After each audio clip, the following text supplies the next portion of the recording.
Maqaa Abbaa, kan Ilmaa, kan Hafuura Qulqulluu, Waaqa tokkoo ni amannaa. Ameen. Maatiiwwan Kiristoos, ijoollee Waaqayyoo, Kiristoosiin kiristaanaa, Amaanu'eeliin amantoota, dhalachuu isaatiin dhalattoota kan jedhamtan, fagoos, dhiyoos, biyya keessas alas kan jirtan, ijoollee Waaqayyoo, maatiin Kiristoos, maqaa Waaqayyoo dhuma hin qabneen akkam jirtu, akkamiinis yoo nageessani. Ameen. Maqaan Gooftaa keenya, Fayyisaa keenya, Qoricha keenya, Iyesuus Kiristoos baraa hanga biraatti kan ulfaatee fi kan galatoome nuuf haa ta'u.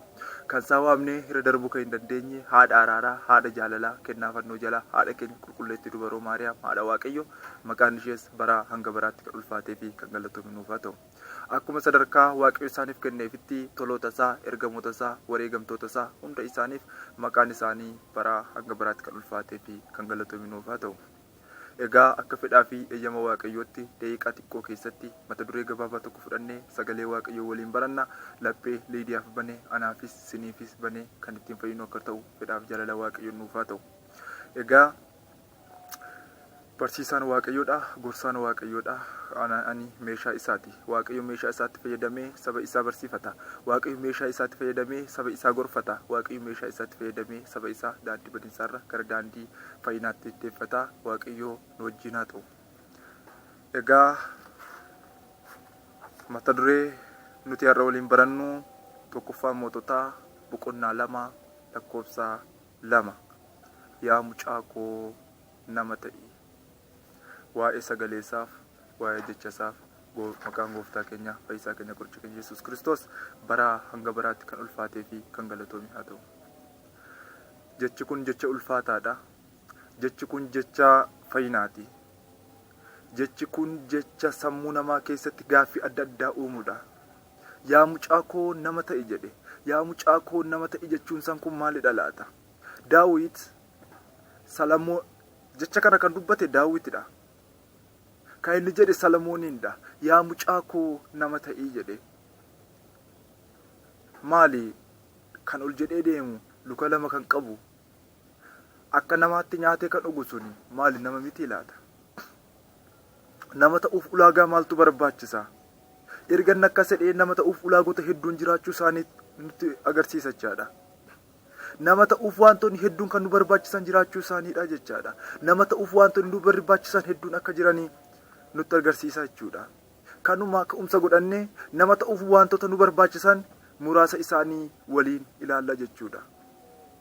Yaa mucaa koo nama ta'i maaliifidha kan inni jedhe? Maaliif gorsa akka kanaa mucaa isaa gorse? Maali gaafa dhalate nama miti Salamoon? Maali nuti gaafa dhalanne nama miti? Namarraa dhalanne miti? Maaliifidha garuu kan nama ta'i jedhe kan jedhu uumama namaarraa yookaan immoo namni nama akkamii ture kan jedhu waliin ilaalla jechuudha. Tokkoffaa irratti namni kabajaan uumamee ture. Namni kabajaan uumamees uumamoota jiran keessaa kan akka namaatti bifaa fi fakkeenya Waaqayyootiin kabajaan uumame hin jiru. Akka bifaa fi fakkeenya keenyaatti nama ni uumna jedhe. Akka bifaa fakkeenya keenyaatti ergamoota uumna. Akka bifaa fakkeenya keenyaatti uumama isa kan uumna jedhee Waaqayyo afaan isaa keessaa hin baafne ture. Garuu akka bifaa fi fakkeenya keenyaatti nama ni uumna jedhee seera uumamaa boqonnaa 26 boqonnaa 1 lakkoofsa 26 irratti dubbatee ture jechuudha. Egaa uumamoota jiran keessaa namni kun addadha ture. Garuu erga balleessee, erga abboommi sana dagatee, erga daandii Waaqayyoo irraa kaatee namummaa isaa dagateeraa, namummaa isaa gateeraa, namummaa isaa ofirraa molqeeraa jechuudha dhalli namaa. Sababni isaas jecha Waaqayyoo dhiisee jecha seexanaa dhaga'e, abboommi Waaqayyoo dagatee wanta seexanni jettu, dubbii sobaa seexanni jettu, dubbii sobaa seexanni dubbatte sana dhalli namaa ni dhaga'e jechuudha. Egaa namoonni dachee kanarra jiranii nama ta'uu fi maaltu isaan barbaachisa laata? Nuti ofitti deebine nuti nama ta'uun ol jennee deemuun keenya nama laata? Nama nu jechisiisuu danda'a laata?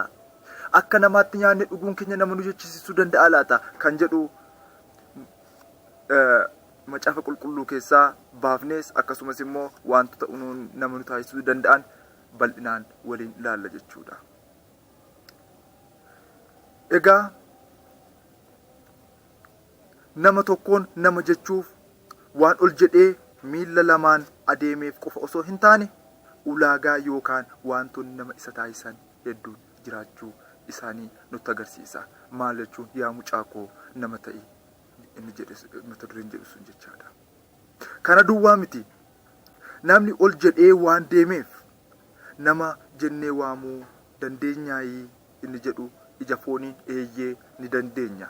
Ija fooniin gaafa ilaallu, mul'ata fooniin gaafa ilaallu, nama ol jedhee deemuun kun namadha jennee ilaaluu dandeenya. Nama sirriidha, nama dhugaadha jennee afaanii baafnee ija fooniin gaafa ilaallu, jecha afaansaa ilaallee kun namadha, nama dhugaadha, nama fooniidha jennee ilaaluu dandeenya. Ija afuuraan garuu tasuma hin danda'amu. Kana duwwaa miti. Garuu ija afuuraan gaafa ilaallu nama tokkoon dhuguma kun nama jechuufi adeemsaa fi ulaagaaleen nu barbaachisan hedduun ni jiru jechaadha. Ija afuuraan gaafa ilaallu namni kun dhuguma namadha. Namni kun dhuguma nama waaqayyoodha. Namni kun dhuguma nama dhugaadha. Namni kun dhuguma nama sirriidha jennee ija afuuraan ilaaluuf ulaagaawwan nu barbaachisan hedduun isaanii jiran keessaa muraasa ilaalla jechuudha. Waan harka lama qabaateef, waan quba harkaa 5 qabaateef, waan ija 2 qabaateef, waan afaan qabaatee dubbateef, waan akka namaatti nama fakkaateef, waan bifa waaqayyo qabaateef nama hundumaan nama jechuun qaama foonii ni dandeenya yookaan ija fooniin ni dandeenya. Ija afuuraan garuu nama jechuun wantoota isa barbaachisan yookaan wantoota nama dhugaa isaan taasisan jiraachuu isaanii mata dureen kun nutti mul'isa jechuudha. Kana keessatti qulqulloonni wareegamtootaa fi qulqulloonni tolootaa bara durii keessa hojii qulqullummaa hojjetanii darban nama dhugaa fi maqaa kabajaa qabanii ni waamamu.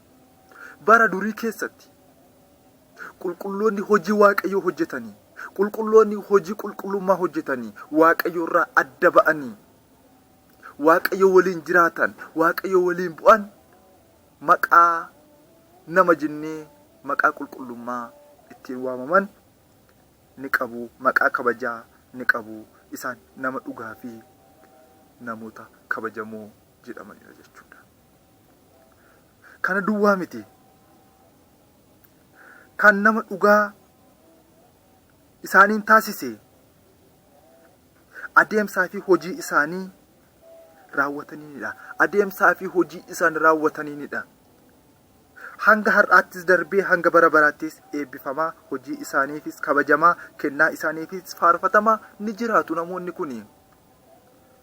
Fakkeenyaaf akka qulqulleetti Arseemaa morma ishee, ija ishee dhugaaf jettee kan laatte, ani kaadhima waaqayyoodha jettee kan dubbatte. Kana duwwaa miti. Seexanaa fi waaqayyo walitti araarsuuf yaalii guddaa kan taasiste akka haadha keenya Kiristoos Samaraa,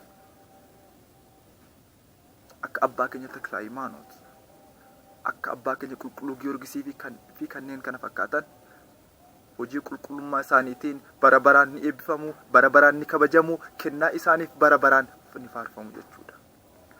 Inni lammaffaan immoo nama ta'anii dhalatanii sammuun inni tokko qabu qixa osoo qabanii adeemsaa fi hojii isaaniin daandii waaqayyo irraa kaatanii addunyaa darbitu faana kan godaanan, safuu duudhaa sirnaa fi adeemsa jireenyaa namummaa kan dagatan, ilaala, kan dagatan, abboommii waaqayyo irraa kan tarkaanfatan, jibbaa fi hammeenya sammuu isaanii kan ulfeessan, jibbaa fi hammeenyaan sammuu isaanii kan ulfeessan. Dhugumatti nama jennee waamuun ni ulfaadha. Jibbaa fi hammeenyaan sammuu isaanii kan ulfeessan, jibbaa fi hammeenyaan of kan balleessan, jibbaa fi hammeenyaan saba kan qoqqoodan, jibbaa fi hammeenyaan addunyaa kana kan akka qircaa yookaan immoo akka nama foon sangaa tokko qale foon bakka 20-30tti qoodee kan hiratu sana kan ta'anis immoo nama jennee waamuun ni ulfaata. Isaaniin nama jennee waamuun ni ulfaata. Kana qofaa miti. Daawit mucaa isaa Salamoon maal jedhee, yaa mucaa koo nama ta'i jedhe. Daawit maaliifidha kan inni nama ta'ittiin jedhe laata? Daawit nama ta'uuf wantoota isa barbaachisan hedduun wanta jiruufidha. Mucaa Daawit Salamooniin nama ta'uuf sammuu Daawit keessatti kan uumame namni tokko nama ta'uuf wantoonni nama ulaagaan barbaachisan wanta jiraniifidha jechaadha. Kan nuti amma ilaalaa jirrus ulaagaa namummaa yookaan nama jechuun maaliifidha kan inni barbaachisu jechuudha. Inni kan biraan nama ta'uuf bifa namaa qabaatanii ol jedhanii deemuun qofti ga'aa akka hin taanes nutti argisiisa jechuudha.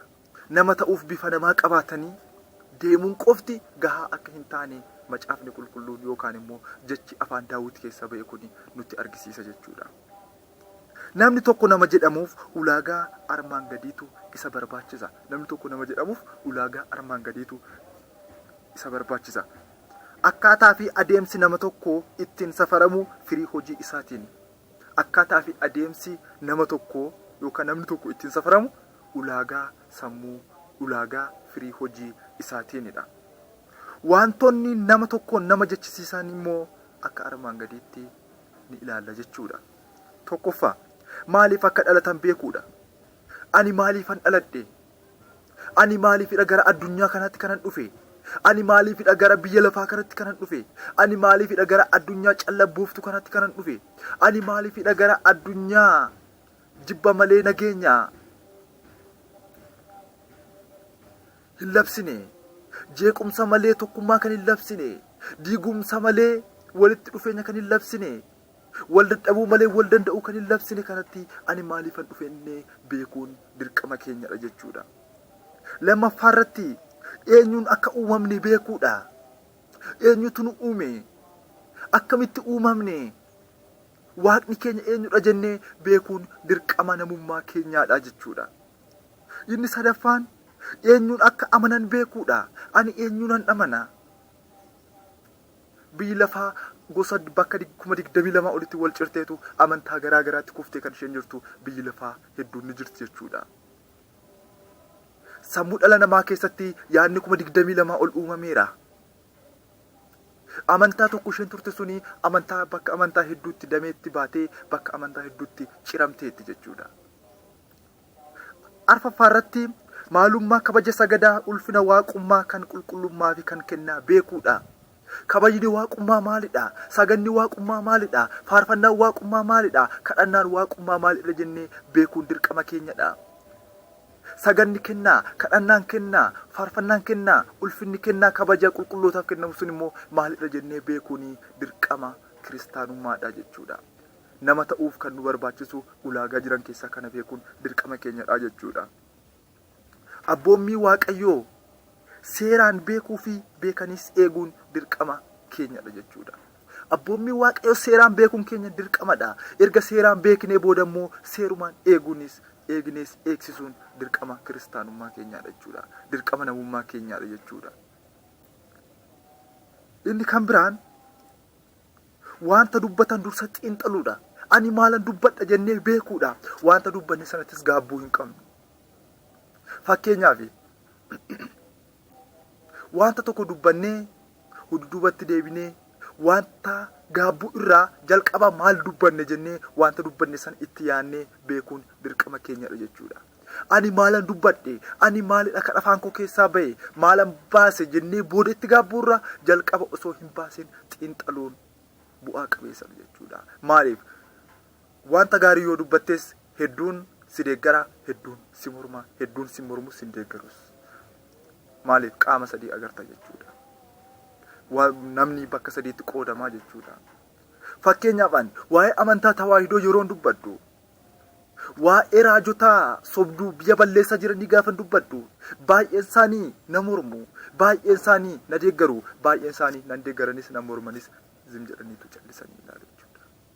Maaliifan dubbadhe jennee wanta dubbannu keessatti maalan dubbadha jennee dursinee xiinxaluun gaariidha jechuudha. Adeemsaa fi kaayyoo ofii beekuun dirqamadha. Adeemsaa fi kaayyoo ofii beekuun har'a eessan jira? Kaleessa eessaan ka'e har'a eessan jira? Bor eessan gaa jennee beekuunis dirqama keenyadha jechaadha. Guyyaadhaa gara guyyaatti hafuuraan guddachaa deemuun dirqama keenyadha jechuudha. Guyyaadhaa gara guyyaatti sammuun keenya bal'achaa deemuun dirqama keenyadha jechuudha. Inni kan biraan soomaaf sagada sirnaan raawwachuudha. Soomni Yesus Kiristoosis gara hojii isaatti osoo hin galiin duraa ni soome. Duukaa bu'oonni Yesus Kiristoosis gara hojii isaaniitti osoo hin galiin duraa hin soomanii. Raajonni Waaqayyoos dhalachuu Yesus Kiristoos kana raajii dubbatame kana akka raawwatuuf yeroo soomantu jira. Sooma raajotaa kan jedhamu jira. Sooma duukaa bu'ootaa. Soomota gosa garaa garaatu jira. Soomota kana nutis hojii keenya dursinee wanta raawwachuuf kaane tokko dursinee soomuun dirqama kiristaanummaa keenyaati jechuudha. Kana duwwaa miti. Gaabbii yookaan qalbii jijjiirrachuu fi namootas akka isaan qalbii jijjiirratanii fi gorsuu fi barsiisuun dirqama kiristaanummaa keenyaadha jechuudha.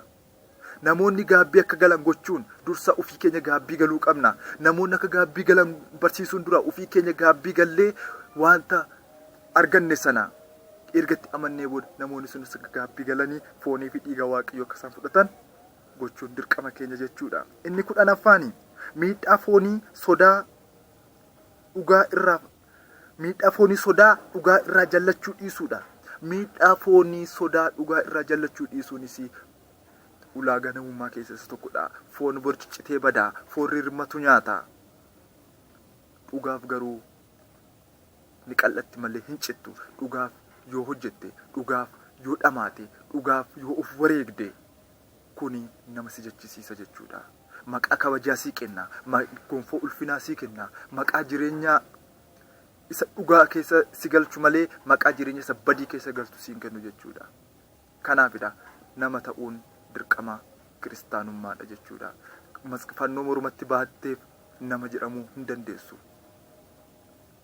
Gaa'on yookaan kaabbaa uffatteef nama jedhamuu hin dandeessu. Phaaphaasii yookaan immoo paasterii taateef nama jedhamuu hin dandeessu. Maaliree firiin hojiin kee dirqamadha jechaadha. Bu'aan firii hojiin kee si mul'isuu qabaa jechuudha. Hedduun keenya sooshaal miidiyaa fayyadamna. Garuu immoo wantoonni achirratti gadhiifamaa jiran, wantoonni achirratti ilaalamaa jiran, wantoonni nuti achirratti agarru wantoota nama ceephasisudha. Inni kaanii hafuura ejjaa baatee deema. Inni kaanii hafuura hannaa, hafuura adda addaa, hafuura sobaa dharaa, hafuura adda addaadha kan namni baatee adeemaa jiru jechuudha. Piroofaayilota hedduu jala galtanii ilaaluu dandeessu. Hojiin isaanii hojii cigaasisaadha. Addunyaa faana warra kufanidha. Addunyaa faana warra badanidha. Kan hin milkoofne siyaasaaf jedhee biyyi lafaa yerootti wal fixaa jirudha. Garuu yaa mucaakoo nama ta'i.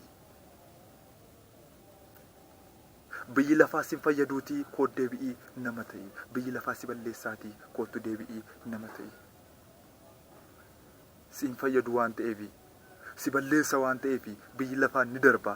Dubbii fi sagalee Waaqayyoo garuu yoomiyyuu hin darbu waan ta'eefi. Kanaafidha. Kutaa lammaffaasaa tokko isaanii adda baafnee ilaalla. Kan nu barsiise, kan nu gorsee maqaan gooftaa keenya fayyisaa keenya qoricha keenya Yesus Kiristoos baraa hanga baraatti kan ulfaatee fi kan galatoome nuuf haa ta'u. Chaayinaalee yuutuubii koo galaatii sheer laayik akkasumas immoo yaada qabdan naaf qooduu dandeessu darbitanii inni guddaan sabiskiraayib akka naa gootan maqaa Waaqayyoo nan isin gaafadha. Nagaan oolaa.